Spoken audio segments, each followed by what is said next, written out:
Hello, I am Kris Spisak, And I am Pat Eshghy. and we are doing a video for our match videos recorded at Legion's Hobbies and Games in Pittsburgh. We sadly thought we recorded video for this one time. We had Russ in on it too, but I screwed up. So we have to record again, so here we are, second time. Take two. We know what happens this time, so yep. They're rolling their dice. So we've got Aaron playing Monster Mage versus Russ's Red Warlock list. Yes. This is at our here it comes. It's happening. Soon. The Winter Veil event this weekend. We just recently had, and we had a pretty good showing.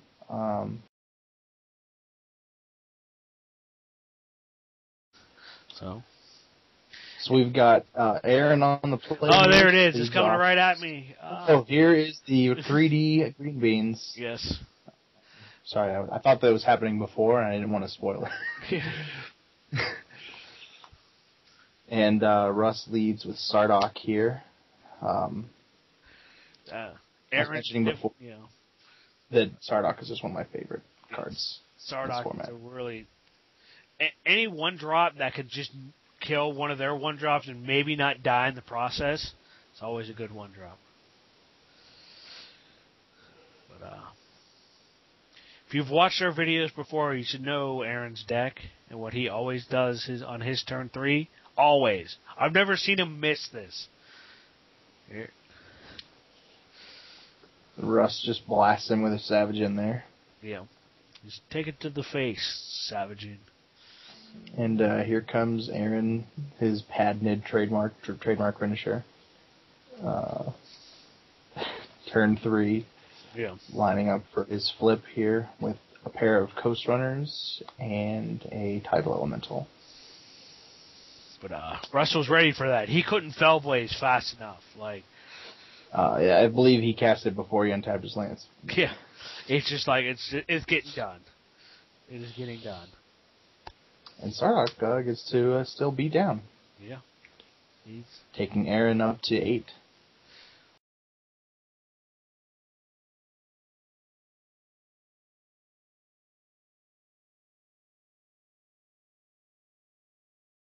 Yes. Here's a Revenant of Nepton, coming down. Russ, thinking about his turn here, plays a Twilight Citadel. I'm curious as to what Russ's logic is here.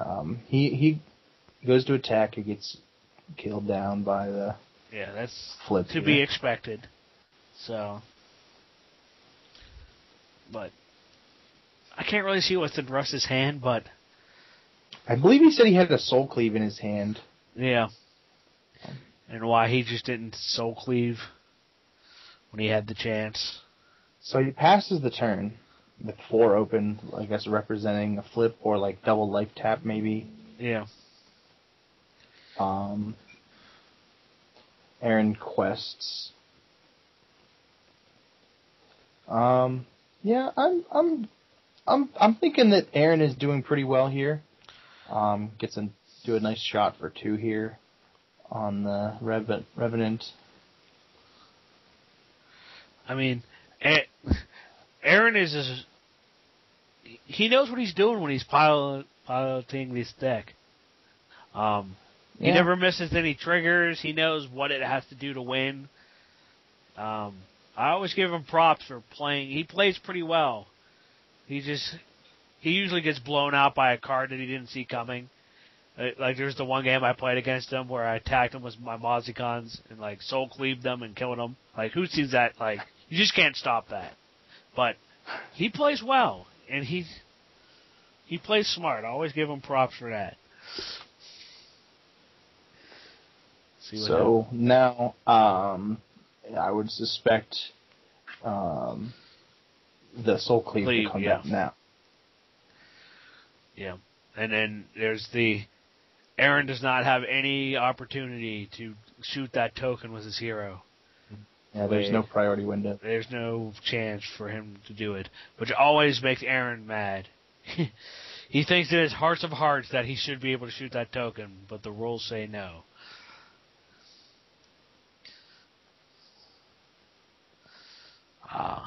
It's another key to Aaron's deck. The Abyssal Maw, yes. Yeah. Nice one. Starts up the healing, gives a little bit extra life. Here's a culmination, I believe they named on Ally. Yeah. He had his choices, but... I believe he kicks an Ozmod here. Yeah, he loves his Ozmod. He's a fan of Ozmod. So, he takes it. And now he's leaving 2 open for the Mozicon that is just almost telegraphed from this deck. It gets cast here so that he can tap it down. Yeah. Russ even reads the flip to make sure that it's still going to get tapped down. I think he told me, at least when last time we recorded it, he wanted to read to see if it gets exhausted or if it can attack. Because there's a difference. And then, yeah. Yeah. So here comes the big M, and yep, it's not attacking. It's tapped down. Yeah. Get out of here. And it's still right to play Mozicon there. Like, you just got to get him on the board. Yeah. Like, he's just a giant threat that just sits in play there, and he does have to basically hold 2 mana up the whole time to, keep that guy in check if he wants to preserve his life. Alright. So this is another culmination. That he calls an ability this time. Yes. He gets a really relevant ability, Cold Front. Cold Front, which is a reprint from the class starters. Nice little fog effect. Yeah. What is it, pay 3? No allies can attack? Pay 2. Pay 2? Allies can't attack this turn. Alright. So, damage is still pretty close, 8 to 7. Yeah. Mozicon's going to get tapped down here. He just has to, even though there could be the threat of a second Mozican, but it's not a threat of a second Mozican, because we know what happens. Yeah, Russ actually plays a card that he's quite a fan of. I've seen him play it in many a deck. Yeah. I do like it in this deck as a one-of. He just happened to drew it. Eshghy. The Windshaper, yes. Yeah. Lets him untap an ally if he controls another goblin, which this hero is a goblin, turns out. So he gets to deal 6 to his hero on this one, and he's got 4 open after that. Probably going to make a token here and draw a card, if I remember right. Yeah, I think that was the off move. Of challenge. Yeah. Okay. So this next turn, Aaron is probably going to have to play the Cold Front. Yeah, I would. To stop any sort of shenanigans here. You just got to stop the shenanigans. Shenanigans. You say shenanigans one more time. Yeah. More like evil shenanigans. Aaron knows he has the Cold Front in hand, so he decides to use his hero's flip or tap effect on his turn to make a guy and heal. Which I like. I like this play. Yeah. It also puts a damage on Eshghy, which threatens it to die to the token next turn. He didn't put the damage on Eshghy this turn, but he does it so he can put the damage on Eshghy next turn. I'm assuming is what his thinking is. And he passes with the rest of his resources open. So Aaron Cold Fronts here to not die this turn. Yeah. So I see a Savagen in Russ's hand. Yeah. He plays a Sardock, and looks like he's hanging on to the Savagen. Yeah, I don't know why. I think I would stash that in there. You have a good chance at killing the token or just putting another 2 damage on there. Yeah. This didn't seem right to... You didn't want Aaron to have that the water elemental alive on his turn to have it attack. To make a frost damage packet, Yeah. So that he can use the Abyssal Maul without having to use his flip. Yeah. So he just runs it into the Sardock here.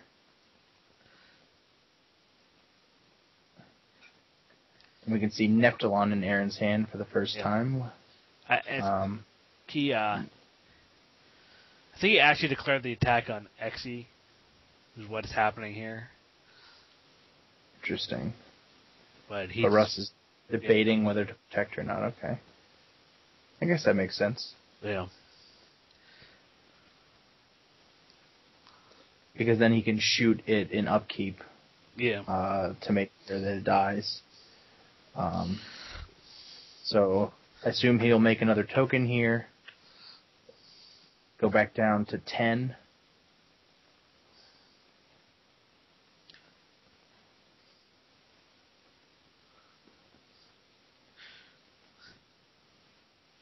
That's what he does, yep. Yeah.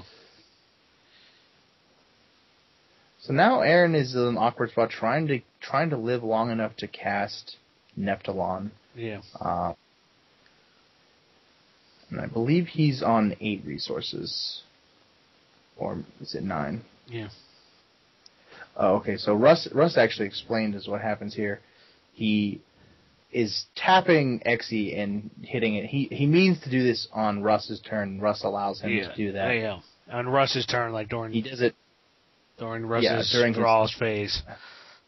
Yeah.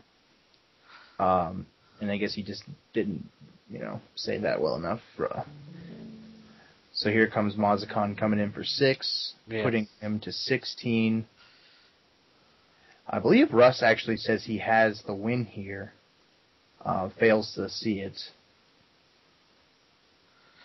Yeah. Isn't there comparing Aaron's like, oh, I thought I said do that at the start of your turn. Aaron might have said something like, pass and, like, exhaust Eshghy. Like, pass my turn and exhaust Eshghy, and Russ took that as, oh, you do it at the end of your turn, and then something like that. So, token attack. He's at 17. And he killed 1 token. Oh, he killed 1? Yeah. The other attacks, he had 17. Or no, excuse me. He couldn't kill the token. He had to tap Eshghy. Yeah. So, he's not. But he has Soul Cleave in his hand, which is... Yeah, Soul Cleave and Fell Blaze, which could total up to another 8 damage, which would actually kill Aaron at this point. Yeah, but Russ just forgets. Forgot them. You could just, like, Soul Cleave your Mozican and not kill any allies. Mm-hmm. But Russ didn't see it, and now he's Neptulon. So yeah, Aaron comes up and shoots a token, and taps out and casts Neptulon, which is effectively going to gain him 15, 13 for becoming Neptulon, and 2 for playing a water elemental with Abyssal Maw in play. Yeah. So heals 15 here. Yeah, now this is he's revealing off the top for the Neptulon trigger here. I believe Russ said he gets 7. Yeah. 7 cards, so all his allies have plus 7 health. Yeah, or 7. Plus 7. Jeez. Plus 7. They're big allies now. And that's even like just making a water elemental token is just a giant threat. Yeah, what are they 9/8 now? Hey, look at that. Seems good. Yeah. Nice Mazikon, I got a 9/8 token here. Yeah. But this was the play of the day coming up. I don't want spoiler warning, but something hilarious happens at about a minute and a half into the future. So Russ untaps here, and he can easily run his Mazikon into Neptun and it will die and make another Mazikon token, which will be ready, and then he can ready that with Eshghy. So he's got 18 damage, 19 with the token on board that we can see. And with Aaron at 17, 19 plus 17 is 32? Or 31, right? 31. No, that's more than maybe that. No, I'm doing. It's 36. How much does Neptulon have? maybe I count. He has 36. Nepton has 38 health. Yeah, that's right. 36. Okay. Yeah. That's why I'm messing myself up. Okay. So that puts him at 2. Yeah. After the token attacks. Yeah. They're debating about life points here a little bit. Aaron didn't believe he got hit that hard, so they're rechecking that. But it's true. Aaron's at 2 life. Yeah. 3 attacks from Mazikon. We'll do that to you. I just like the little hey, yeah, he hit you. He came out and hit you again. That's what they're talking about here. Yeah. And Russ is thinking, I've got him. Token attacks brings you to 2, and Russ is like, I have this card, Fellblaze. Just deal you 2 damage. Deal you 2. But wait, no sir. But wait, my hero has fire resist on his face, and Russ is blown out by this. And it doesn't look like it would be that bad. Until Aaron instantly taps his resources and is pretty excited to slam this 15 power Azimuth.